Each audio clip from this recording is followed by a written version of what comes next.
Welcome to our exploration of Google Maps' offline capabilities. Today, we dive into how you can navigate the world even without an internet connection. As of 2023, Google Maps allows you to download maps for offline use, view saved locations, and access navigation. But how effective are these features? Looking ahead to 2025, we anticipate improved offline map functionality, allowing seamless routing and updated map data without requiring an internet connection. Now, let's walk through the steps to download maps for offline use.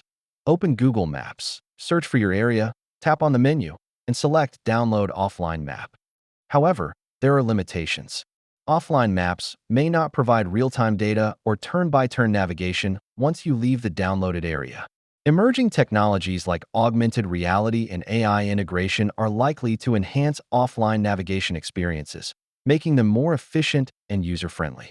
User feedback highlights the convenience of offline maps, but many wish for improved accuracy and additional features. How has your experience been? Let's see how Google Maps stacks up against other navigation apps like Waze and Apple Maps regarding offline functionality. In conclusion, by 2025, expect Google Maps to offer enriched offline navigation, making your travels easier and more connected, regardless of your data plan. Don't forget to subscribe for the latest updates on navigation technology and how you can get the most out of your mapping experiences.